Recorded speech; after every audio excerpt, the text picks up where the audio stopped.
Shalom bien-aimés dans le Seigneur, nous bénissons le Seigneur pour sa grâce, son amour, sa faveur, ses bontés, ses merveilles qui ne cessent de manifester dans nos vies, dans nos familles, dans tout ce que nous sommes en train de faire. Nous bénissons le Seigneur pour ce mois de mars. Nous tendons lentement et sûrement vers la fin de ce mois de mars. Et nous espérons que Dieu vous a fait énormément du bien en ce mois de mars.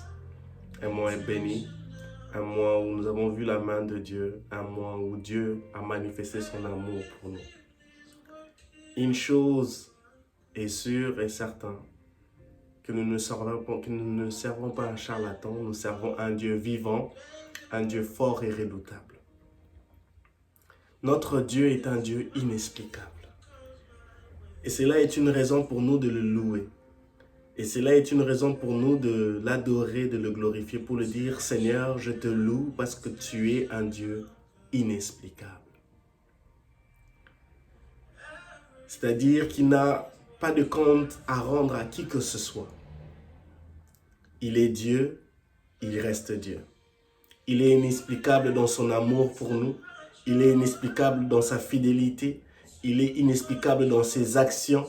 Il est inexplicable dans les signes miraculeux qu'il manifeste dans nos vies, dans les vies des personnes qui nous entourent. Il est inexplicable dans ses sélections, dans ses choix, avec qui il veut travailler, où il veut travailler et comment il veut faire ses actions. Il est inexplicable.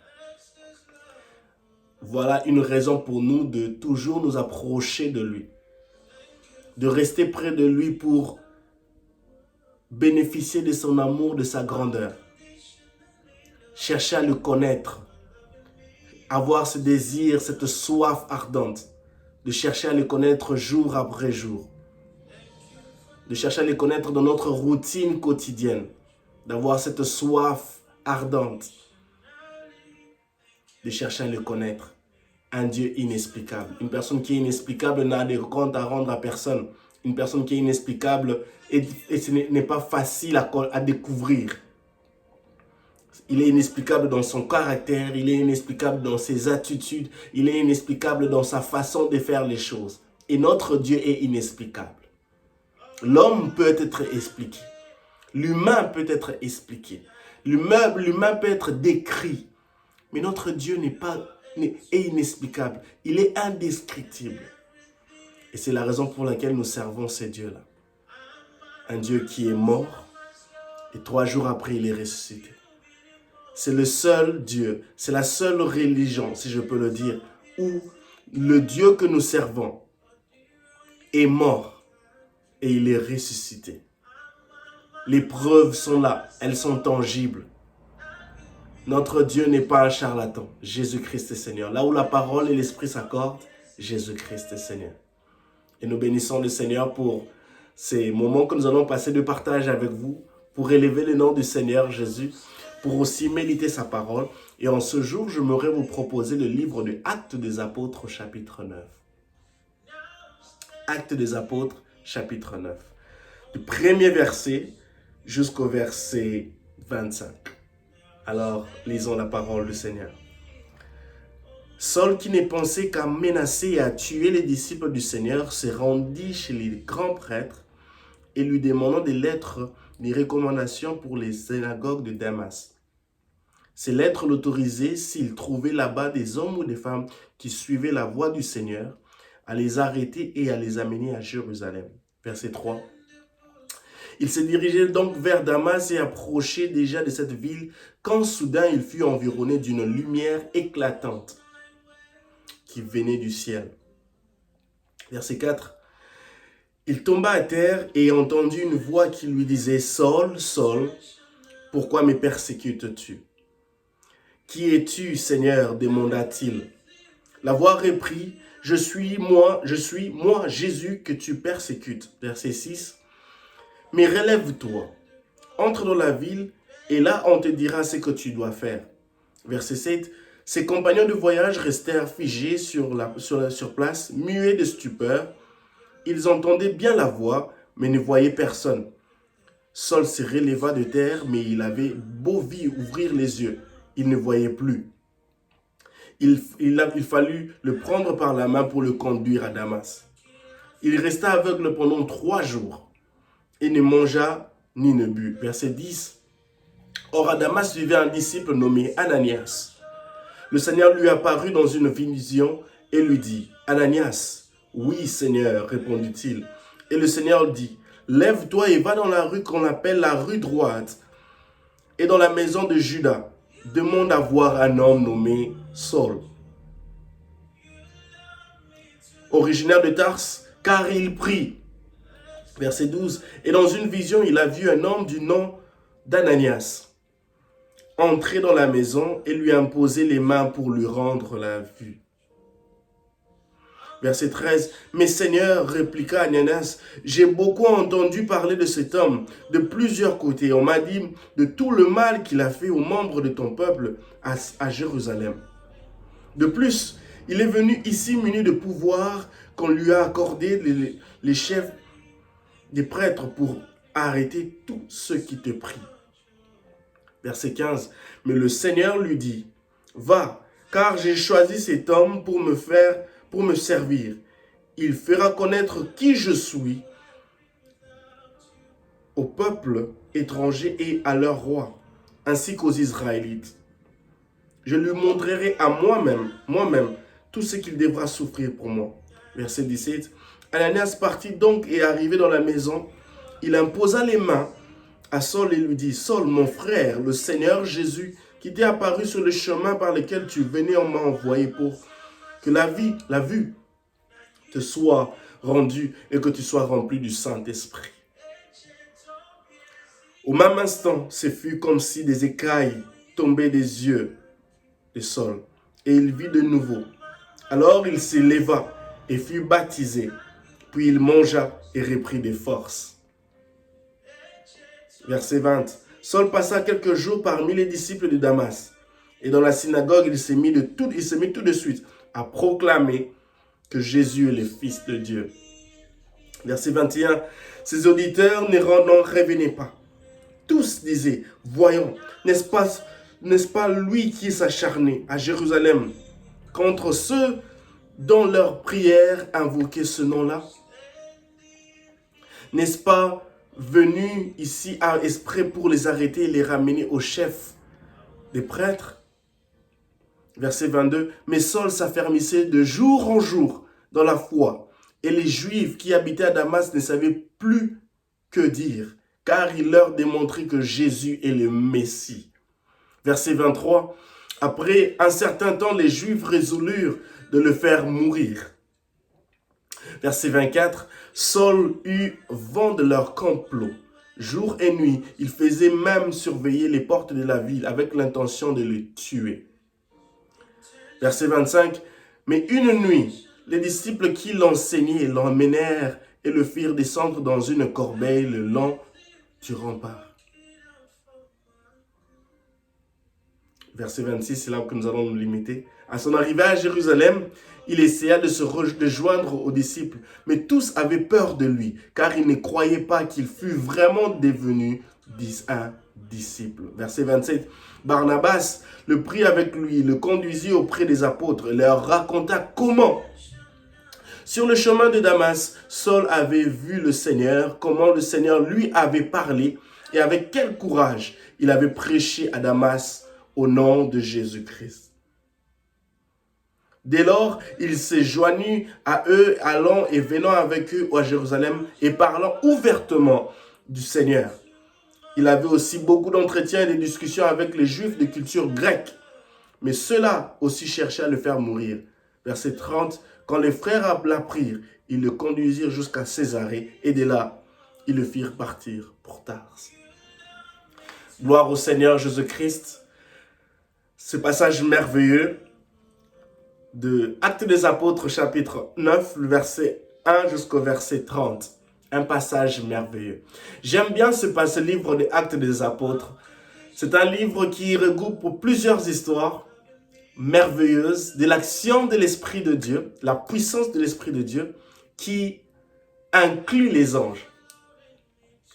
J'aime bien dire, mon pasteur, le docteur Hubert, a l'habitude de dire, le Saint-Esprit est est le paquet complet. Et ces paquets complets incluent l'action des anges, la révélation de la puissance de Dieu, l'accès à la science d'en haut et ce désir ardent de chercher Dieu. Le Saint-Esprit est ce paquet complet. Elle inclut plusieurs choses à l'intérieur.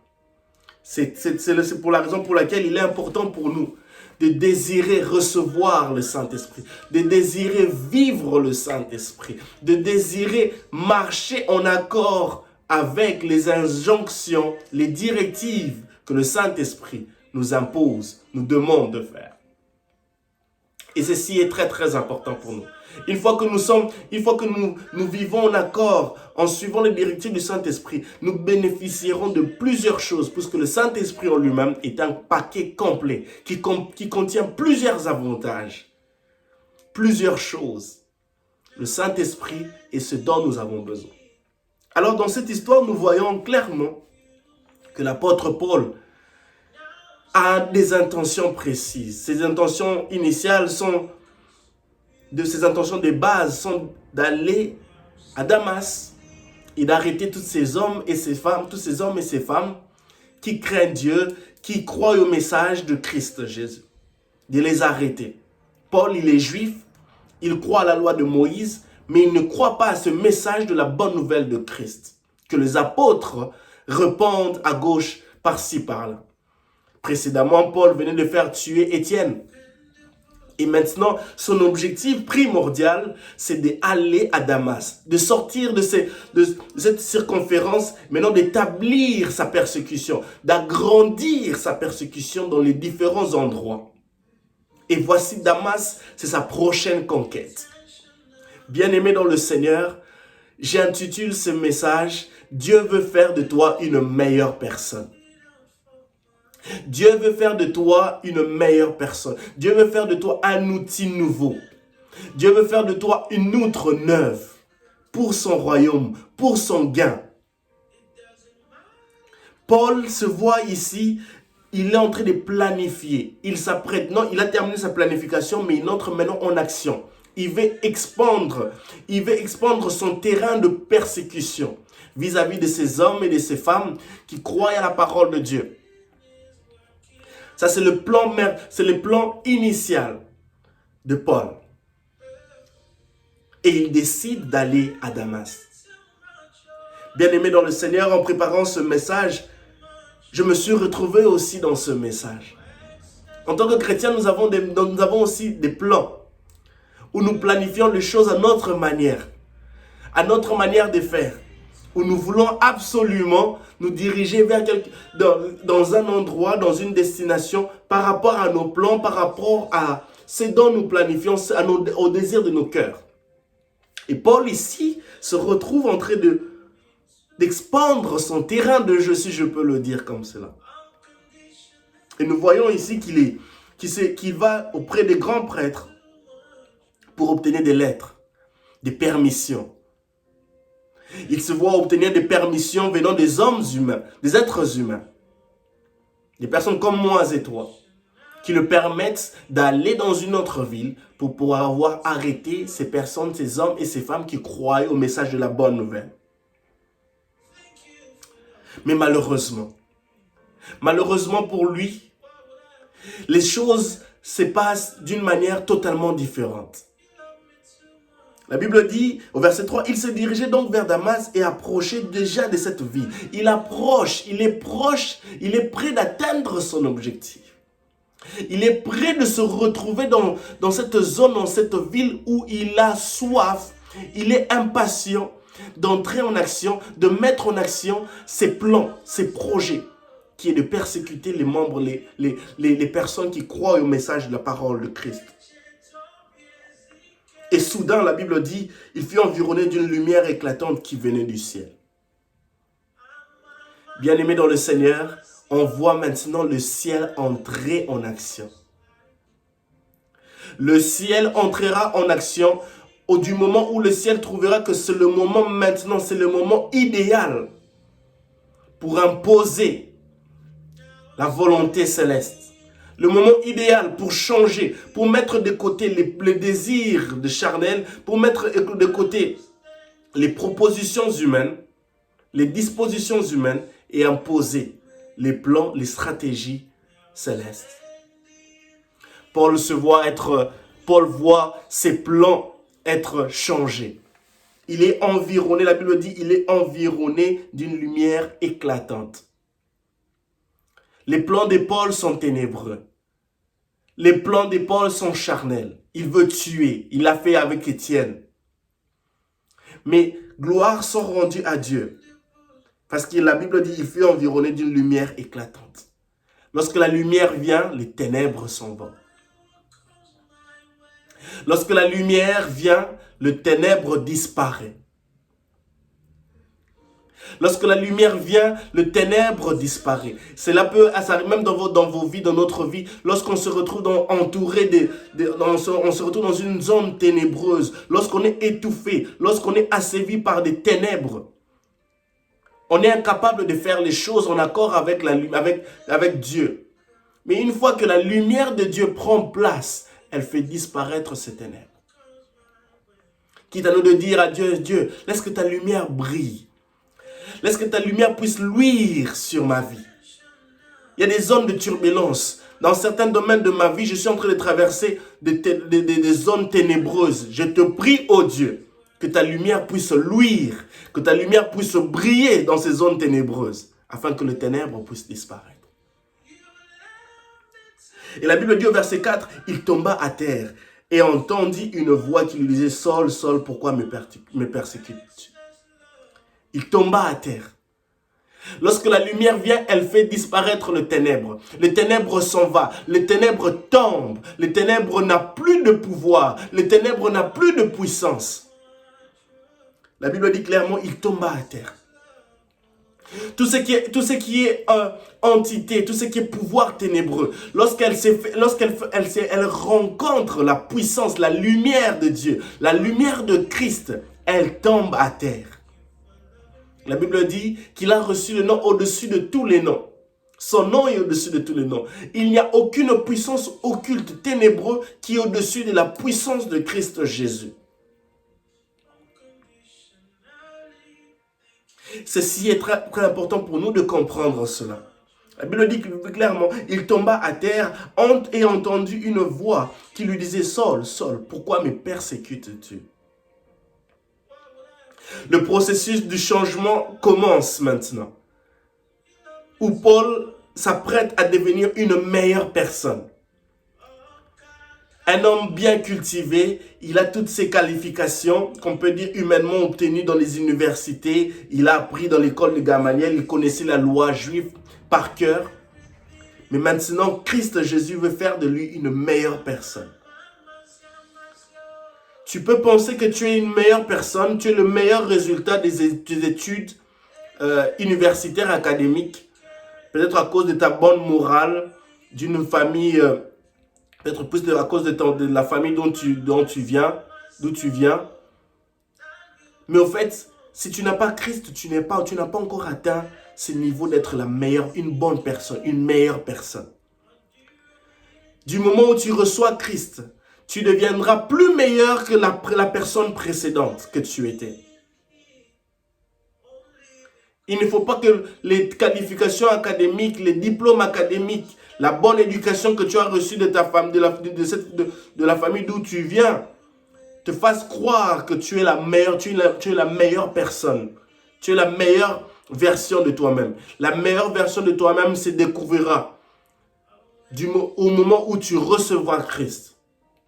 La meilleure perversion de toi-même sera mise en action, sera palpable, sera visible, sera plus rentable, sera plus meilleure que la personne que tu étais précédemment.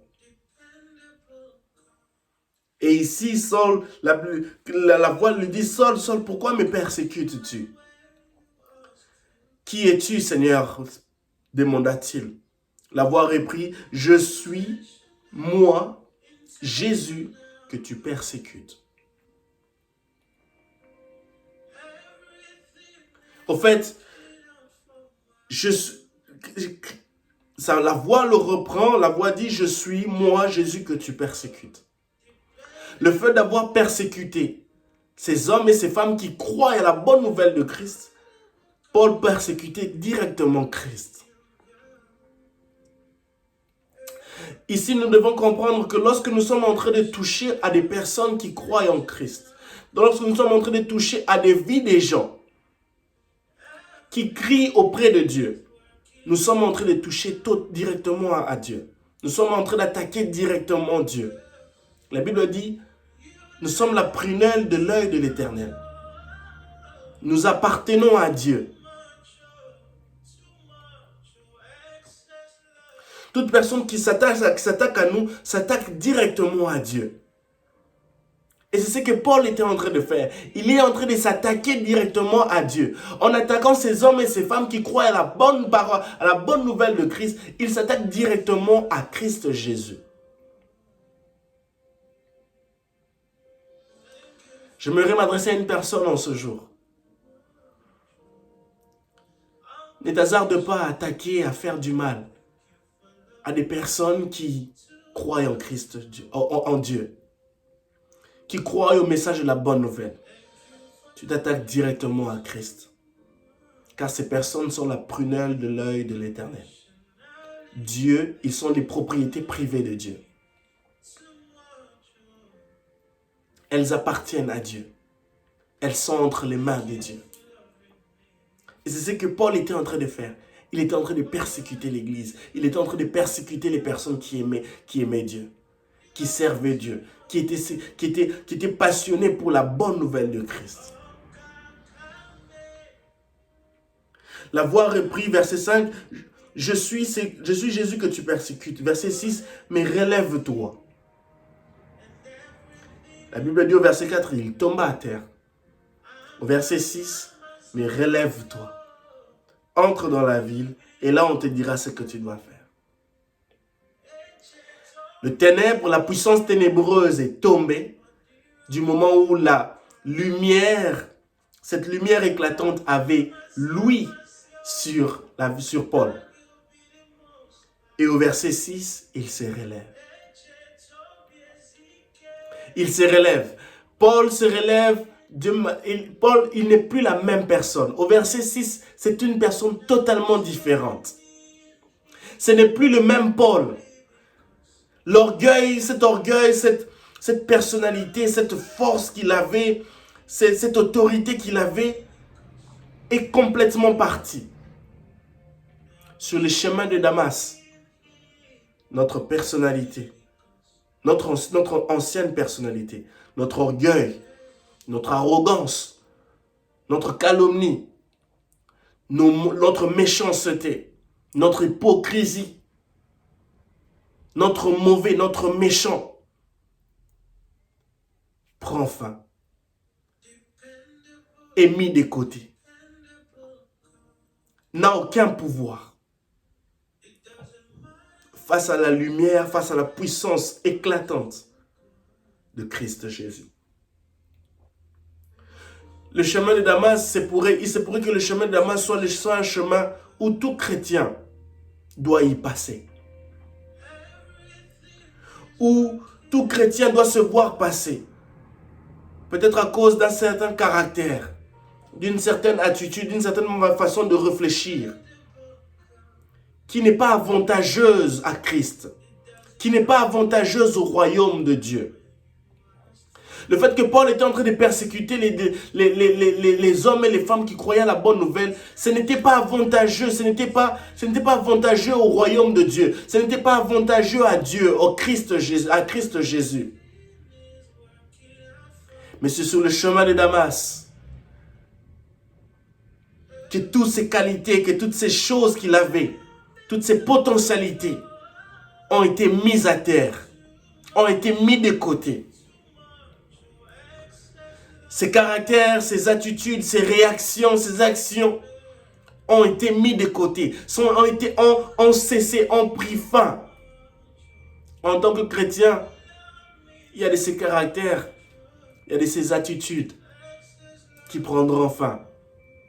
où Dieu nous amènera, où Dieu nous amènera sur des chemins comme Damas.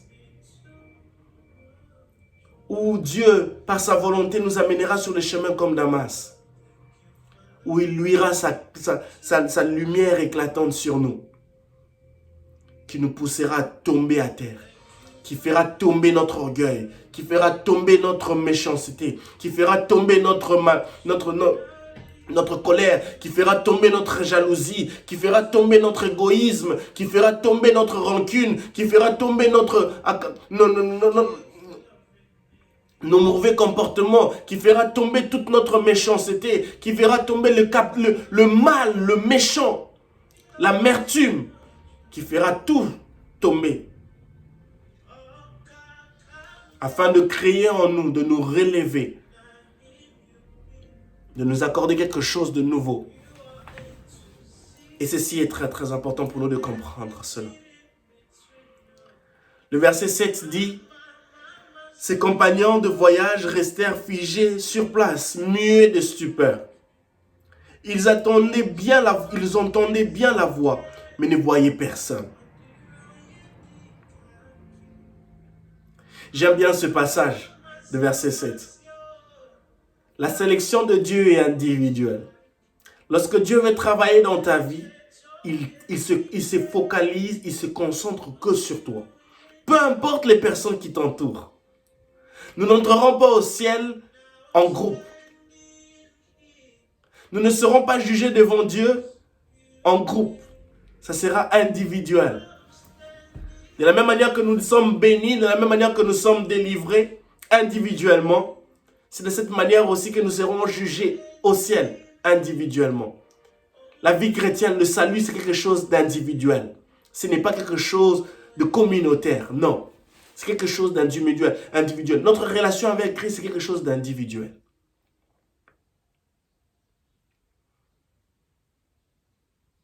Le verset 8 dit: Paul, Saul se releva de terre, mais il avait beau ouvrir les yeux, il ne voyait plus. Il fallut le prendre par la main pour le conduire à Damas. La vision. La vision. Cette lumière éclatante frappe Saul. Désolé, si j'ai dû utiliser le nom de Saul, Paul, ne m'en voulez pas. Cette lumière éclatante a frappé sur Saul, et il n'a pas été capable de recouvrir sa vue. Il perd sa vue, il perd sa vision. Vous savez, la vision, c'est quelque chose de très très important. Une personne ne pourra pas aller de l'avant s'il n'a pas une vision précise de où il veut aller. Combien de fois parmi nous, les personnes parmi nous, avons été stockées, avons été limitées, figées à un certain endroit de notre vie, puisque nous ne savions pas où aller. On avait un problème de notre vision. Je ne sais pas quoi faire, je ne sais pas quoi dire. Saul se retrouve ici, incapable de voir, aveuglé. La vision. Il ne sait pas où aller. Plusieurs d'entre nous sont aveuglés dans certains domaines de leur vie. Où tu ne sais pas mettre tes pieds, tes pas, prendre telle décision. Tu ne sais pas où je vais. Tu n'as pas une vision précise de où tu veux aller. Paul est privé de sa vision. Vous savez, quand on est aveugle, on devient dépendant des autres. On ne peut pas se rendre par là où on veut comme il se doit. On est dépendant des autres personnes. On l'a vu dans les livres, dans les évangiles, l'histoire de Bartimée. On est dépendant de quelqu'un qui vient nous amener le matin, qui nous ramène à la maison le soir. On est dépendant, on est limité. Et Paul se retrouve dans cette situation-là. Le grand Saul se retrouve dans cette situation-là. Il est limité. On prend sa vision. Dieu ôte quelque chose de précieux en lui. Quelque chose qui est très très important pour l'homme. Quelque chose qui est très très important, surtout pour une personne d'une telle envergure, d'une telle réputation, qui est réputée pour persécuter l'Église. Mais ce même Saul, maintenant, est aveugle. Vous savez, il y a certaines maladies qui diminuent, qui rabaissent, qui diminuent notre niveau de confidence. Et lorsqu'on est aveugle, on n'est pas très confident. Parce qu'on est limité à faire quelque chose. Et Saul ici est limité. Il perd sa vue, il perd sa vision. Et la Bible dit, il ne voyait plus, il fallait le prendre par la main pour le conduire à Damas. Il devient dépendant. Lui qui était indépendant, il devient dépendant. Bien-aimé dans le Seigneur, quand Dieu veut nous changer, veut faire de nous une meilleure personne, il utilisera n'importe quel moyen. Pour se débarrasser de notre ancien, il utilisera n'importe qui, n'importe quoi, n'importe quelle chose, n'importe quelle personne, n'importe qui. Pour se débarrasser de cette outre neuf, de cette ancienne personne, et faire de nous une meilleure personne, une nouvelle personne. Paul est aveugle. Paul devient dépendant. Paul est limité. Sa confidence est rabaissée. Il devient dépendant. Il pouvait se dire que sa vie est finie. Sa vie est terminée. C'est fini pour lui. Il ne peut plus rien faire. Il est maintenant inutile dans la société. Il devient maintenant une histoire. Le fameux Saul qui persécutait l'église. Le voilà dans la maison. Il est aveugle. Il ne peut rien dire. Il peut parler. Il connaît la loi. Mais il ne peut aller nulle part. Parce qu'il est aveugle. Et dans la société ancienne, un aveugle n'avait pas cette place de considération dans la société. Parce qu'il est dépendant, il est limité à faire que certaines choses.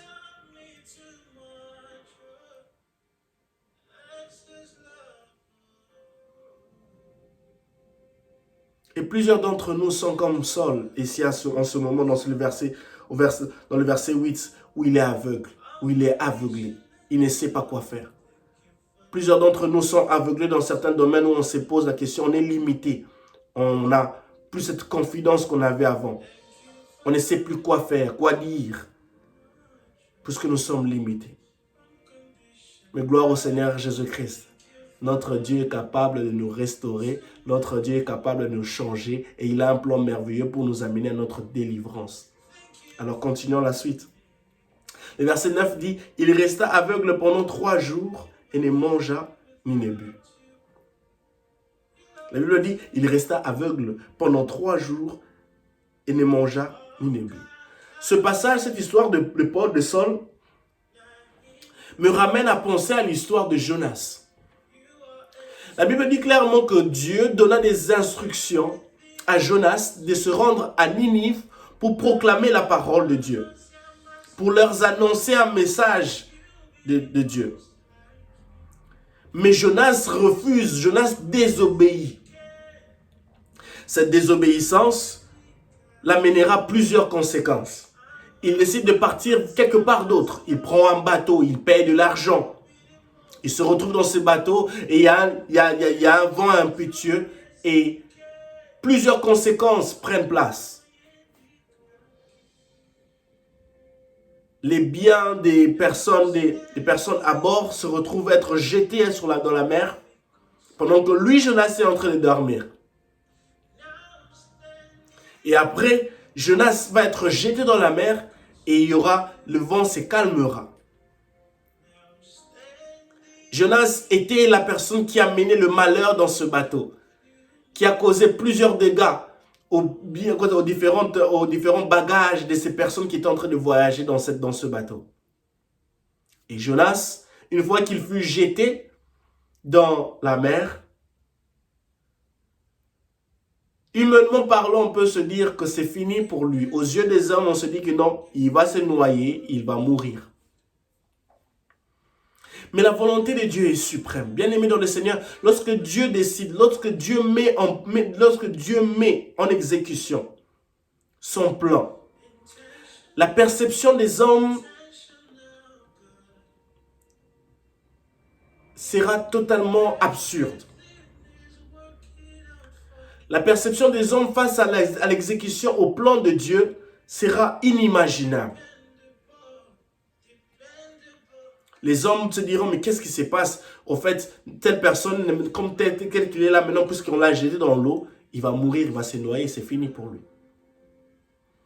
Mais Jonas va se retrouver dans le poisson. Un poisson va l'avaler.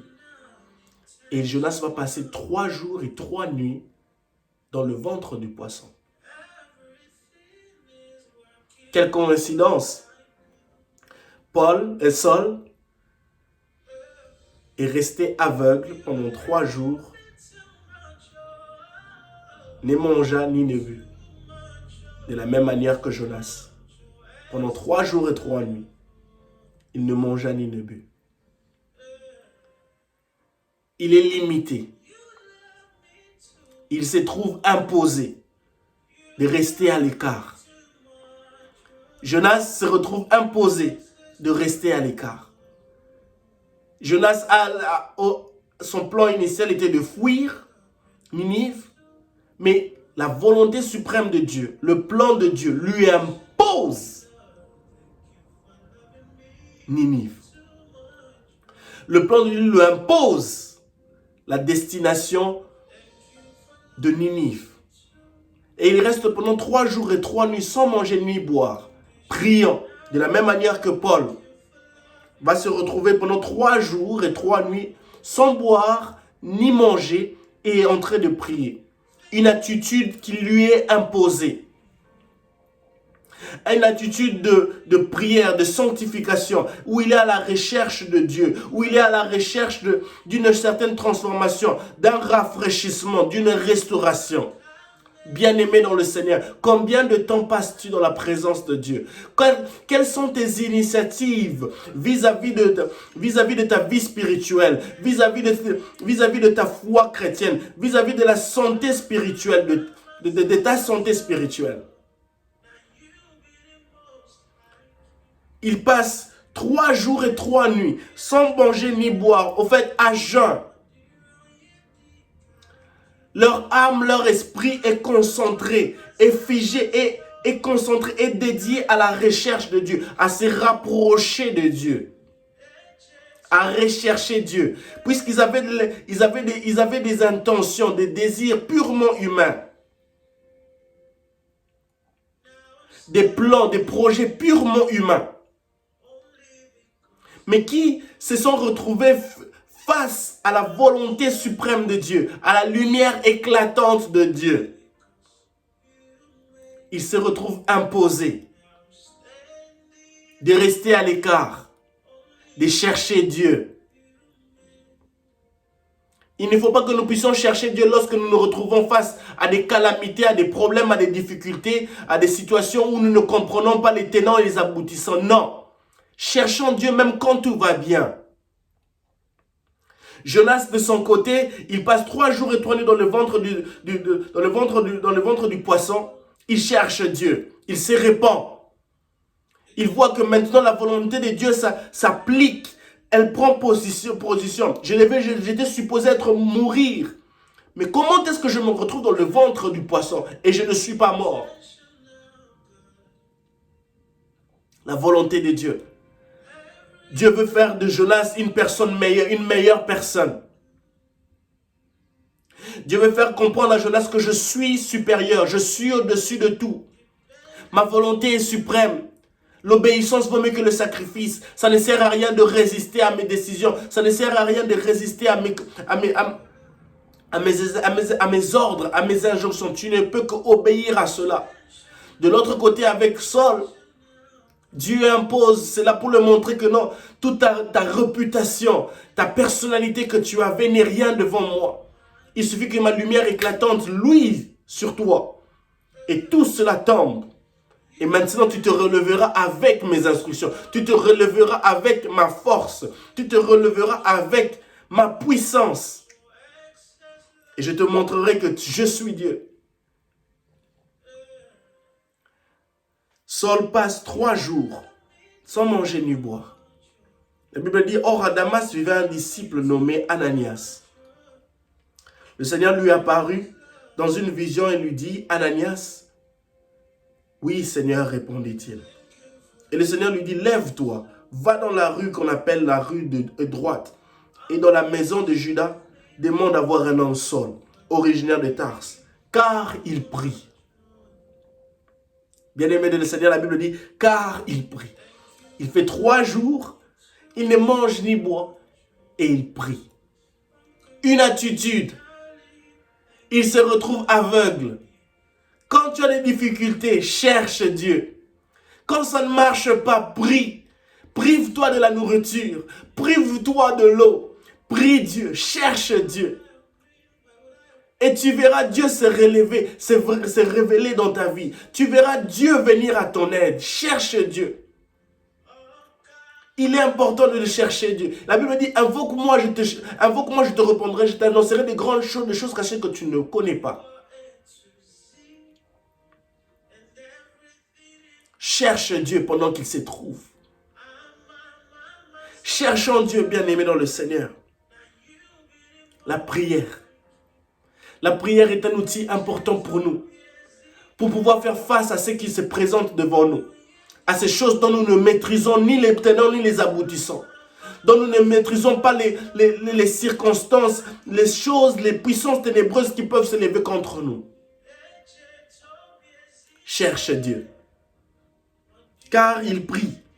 Et dans une vision, il a vu un homme du nom d'Ananias entrer dans la maison et lui imposer les mains pour lui rendre la vue. La Bible dit clairement, dans une vision reçue pendant qu'il est en jeûne et prière, pendant qu'il est en train de prier. Il y a des révélations, il y a des prophéties, il y a des directives que tu ne recevras que lorsque tu te prives de la nourriture, lorsque tu dédies ton corps, lorsque ton cœur, ton âme et ton esprit sont assoiffés de parler avec Dieu, d'être dans la prière, de rechercher Dieu, d'avoir cette communion personnelle avec Dieu. C'est alors que tu seras capable de recevoir des visions, des directives, des paroles, venant clairement, venant directement du ciel, de Dieu, de l'Esprit Saint. Tu te poses la question, Seigneur, comment je n'ai pas la réponse à cette situation? J'ai besoin d'une prophétie, j'ai besoin d'une révélation, j'ai besoin de ceci. La solution est simple. Passe du temps en prière. Cherche Dieu. Intercède et prie. Intercède et prie, bien-aimé. Mon frère, ma soeur, intercède et prie. Et tu verras des choses être changées dans ta vie. Et tu verras l'action de Dieu agir dans ta vie. Et tu verras Dieu se manifester en toi. Intercède et prie. Et Saul voit dans une vision un homme venir lui imposer les mains pour lui rendre la vue. Une vision qui lui montre comment est-ce que cette période de difficulté, cette période d'aveuglement arrivera à sa fin. C'est dans la prière que nous obtiendrons, que nous obtiendrons les révélations, les réponses vis-à-vis de ces situations difficiles dont nous traversons. C'est dans la prière que Dieu te montrera que voilà, il y a telle personne que tu dois te mettre, dont tu dois te séparer. Il y a telle personne dont tu dois chercher à arranger la relation. Il y a telle personne, il y a telle chose dont tu dois te séparer de cela. Il y a telle personne dont tu dois parler par rapport à tel message, par rapport à telle situation. Le verset 13. Mais Seigneur, répliqua Ananias, j'ai beaucoup entendu parler de cet homme.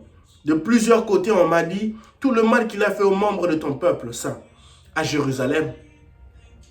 De plus, il est venu ici muni de pouvoir que lui ont accordé les chefs des prêtres pour arrêter tous ceux qui te prient.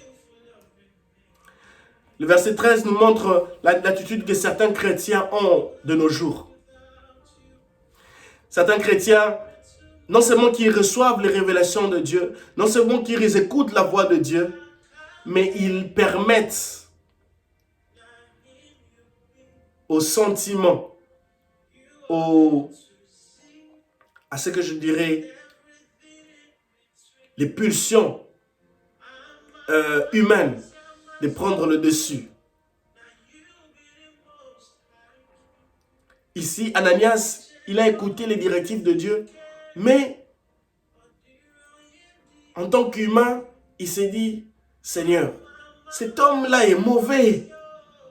Cet homme-là est méchant. Comment est-ce que tu peux dire que je pars aller prier pour lui? Chrétiens que nous sommes, ne soyons pas des fois comme des Ananias à un certain niveau, où nous gardons toujours la même image des personnes qui ont fait du mal, tandis que Dieu les a changés, tandis qu'ils sont dans le processus d'être restaurés, d'être changés. Seigneur, aide-moi. Dis à Dieu, Seigneur, aide-moi. Lorsque Dieu te parle, te dit quelque chose par rapport à une personne, toi ne doute pas. Tu te dis que non, oh mais Seigneur, comment tu peux changer cette personne-là? Oui, c'est possible. Dieu a déjà exécuté le processus du changement. Et il veut passer maintenant, il veut t'utiliser toi pour changer cette personne qui avait l'habitude de mentir. Un méchant, un voleur, un calomniateur, un accapareur, un menteur, un mauvais. Dieu veut t'utiliser toi maintenant pour que cette personne-là puisse être délivrée, puisse être restaurée totalement. Et verset 15, le Seigneur répond, mais le Seigneur lui dit, va car j'ai choisi cet homme pour me servir. Dieu veut faire de toi une meilleure personne pour le servir.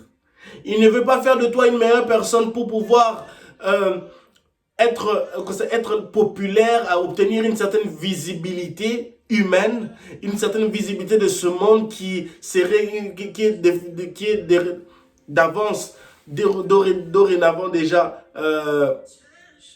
passagère. Dieu veut faire de toi une meilleure personne pour le servir. Dieu veut faire de toi une meilleure personne pour l'adorer. Dieu veut faire de toi une meilleure personne pour prêcher l'évangile. Dieu veut faire de toi une personne pour le servir de tout ton cœur dans l'église, au milieu des autres personnes, pour annoncer l'évangile, pour dire aux gens que pour apporter la bonne nouvelle de Christ. Jésus a dit, l'Esprit du Seigneur est sur moi, il m'a oint afin d'annoncer la bonne nouvelle, de délivrer les captifs. Dieu veut faire de toi une meilleure personne pour le servir. Écoutez, il ajoute, il fera connaître que je suis qui je suis au peuple étranger et à leur roi ainsi qu'aux Israélites. La mission de Paul se retrouve ici dans le verset 15. Dieu le a choisi pour le servir. Dieu a choisi celui qui avait l'habitude, celui qui persécutait l'église pour le servir. Afin de faire connaître Jésus au peuple étranger et à leur roi ainsi qu'aux Israélites. La mission de Paul est contraire à celle qu'il les faisait, est contraire à la précédente, à sa précédente mission. Jésus fait de toi une personne meilleure et cette personne meilleure est totalement contraire et différente à la personne dont tu étais précédemment. Paul qui refusait, qui rejetait le message de la bonne nouvelle de Christ, maintenant se trouve maintenant une personne transformée, une meilleure personne et maintenant qui a pour mission de servir Dieu et d'annoncer qui est Jésus-Christ au peuple. Paul va faire maintenant le contraire de ce qu'il faisait avant. Et cela ne sera pas facile.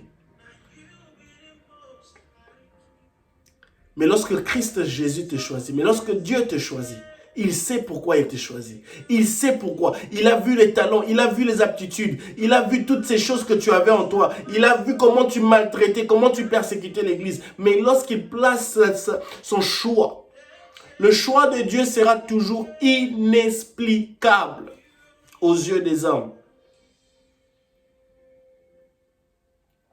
Le choix de Dieu est inexplicable. Lui-même, Dieu est inexplicable. Il n'a des comptes à rendre à personne. Tu te diras, mais Seigneur, pourquoi tu bénis cette personne? Oui, l'amour de Dieu est inexplicable. Seigneur, cette personne est en train de persécuter l'église. Il a tué Étienne. Il a participé à l'assassinat d'Étienne. Il a participé à l'arrêt de plusieurs personnes. Oui, le choix de Dieu est inexplicable. L'amour de Dieu est inexplicable. La fidélité de Dieu est inexplicable. Et voici, et cette histoire de Paul nous montre comment l'amour de Dieu, le choix de Dieu est inexplicable.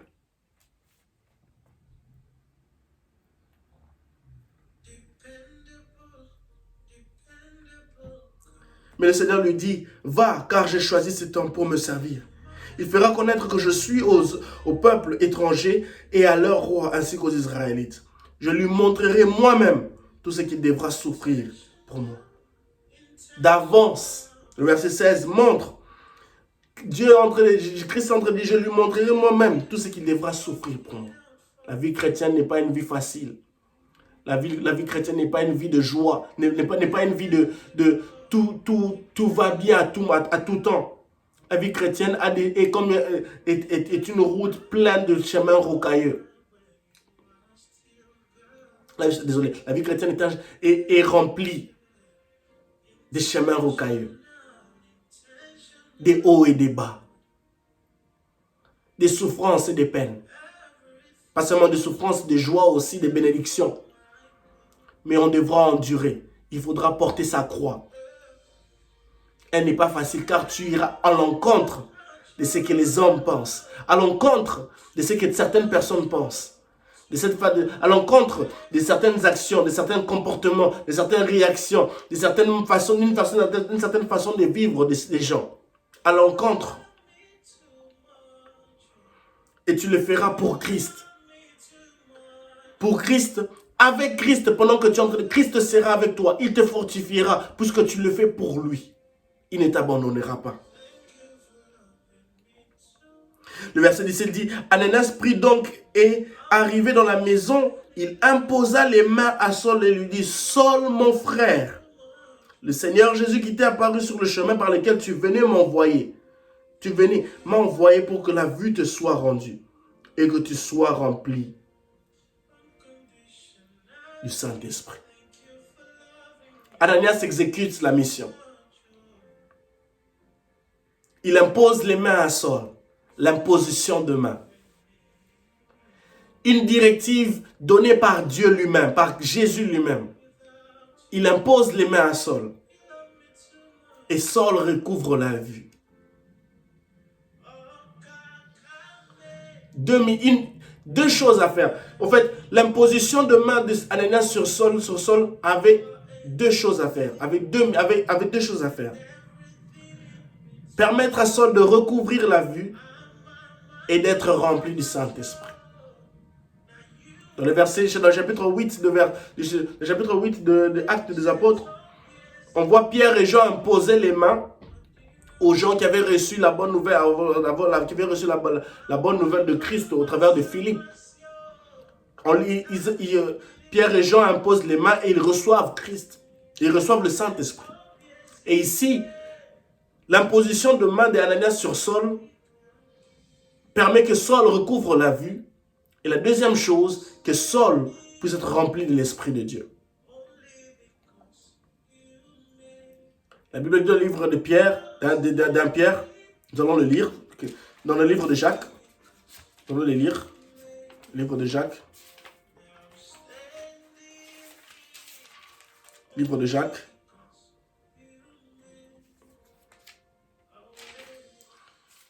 Gloire au Seigneur Jésus-Christ. Le livre de Jacques, chapitre 5, verset 13. L'un de vous passe-t-il par la souffrance qu'il prie?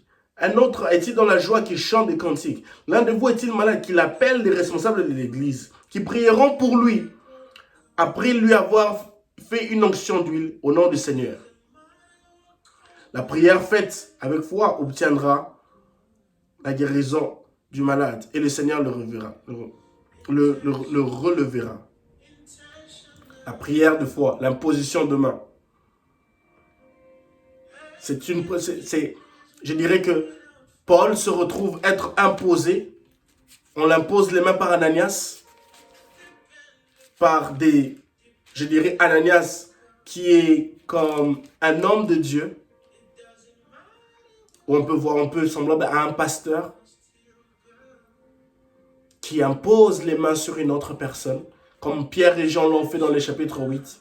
Et cette personne, et Saul voit les écailles, recouvre la vue, et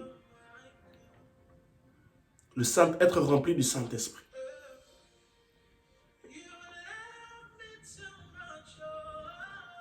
Il est important pour nous de demander la prière auprès des hommes de Dieu. Des hommes dont nous considérons qui ont un bon témoignage, qui craignent Dieu, qui ont une bonne communion, une bonne relation avec Dieu lui-même, avec Christ Jésus. Puisque leur prière, cette prière de foi, et leur imposition de main sur nous, nous permettra de recouvrir la vue dans certains domaines là où nous étions aveuglés. Et ceci est très très important. Saul devient une meilleure personne. Saul devient une meilleure personne. Il est changé. Il est transformé. Il n'est plus la même personne. Le verset 18 dit, au même instant, ce fut comme des écailles. Ce fut comme si des écailles tombaient des yeux de Saul et il vit de nouveau. Alors se leva et fut baptisé, puis il mangea et reprit des forces. On l'impose les mains, il recouvre la vue et le Saint-Esprit lui remplit, inonde sa vie. Il devient une meilleure personne. Le verset 4 disait, il est tombé à terre à cause de la lumière éclatante. Le verset 6 dit, mais la voix lui dit, Christ lui dit, mais relève-toi, il se relève. Et il découvre qu'il ne peut pas voir, il est privé de sa vue. Il entre en jeûne et prière pendant 3 jours, il cherche Dieu. Et pendant ce temps de prière, il reçoit une vision claire de comment est-ce que cette période de calamité, de difficulté, d'aveuglement ira à sa fin après avoir reçu la prière d'Ananias,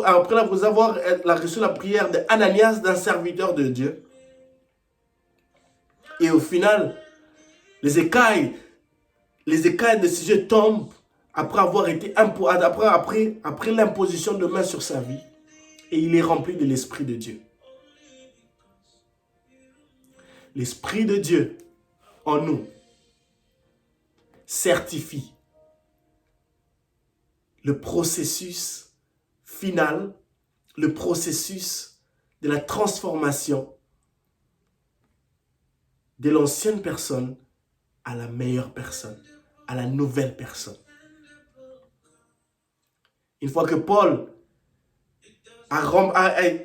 Saul a reçu l'Esprit de Dieu, il fut transformé. Il était maintenant certifié comme une personne nouvelle, équipée d'une nouvelle mission, équipée d'une nouvelle mentalité, équipée d'une nouvelle façon de réfléchir, équipée d'une nouvelle façon d'agir.